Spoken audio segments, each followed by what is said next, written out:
Pri masaži hrbta primemo brisačo in odkrijemo hrbet. Spodaj je zelo pomembno, da zaščitimo perilo in odkrijemo hrbet vse tule do srednje zadnjične mišice, torej do mišice gluteus medius. Odpnem nedrček in ko je hrbet lepo odkrit, pričnemo s površinskim glajenjem. Kot že omenjeno, vsako masažo pričnemo in zaključimo s površinskim glajenjem. Z dobro naoljenimi rokami bomo pričeli z prvo tehniko površinskega glajenja. Torej, roka ob roko, roki sta vzporedni z hrbtenico in potujeta navzgor vse do vratu. Gresta po ramenih navzven, okrog ramen in ob strani vračata nazaj. Pritisk, ki ga ta trenutek izvajam, je zelo nežen, kajti moj namen površinskega glajenja je le nanos olja na celotno površino hrbta. Če vam med površinskim glajenjem zmanjka olja, ga enostavno dodamo. Torej, še zadnjič ponovim tehniko osnovnega površinskega glajenja in že gremo na tehniko drugega površinskega glajenja. Izvajamo ga prečno, kar pomeni, gremo, najraje rečem, od mize do mize. Torej, od enega konca do drugega konca.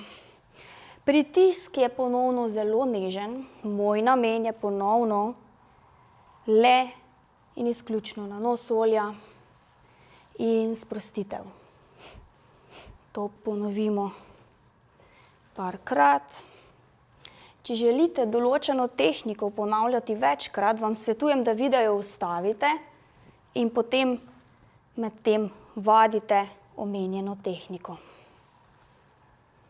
Tretjo tehniko, ki bom sedaj pokazala, je pa tehnika površinskega glajenja, ki jo imenujemo izmenično. Roki se srečata na prsnem košu in sedaj bo ena roka potovala navzgor, druga bo pa potovala navzdol. Ena gre okrog ramena, druga gre okrog bokov in spet se srečata na sredini in sedaj zamenjata vlogi. Sedaj desna potuje navzgor, leva potuje navzdol. Tole ponovno lahko ponovimo parkrat, je zelo prijetna tehnika površinskega glajenja.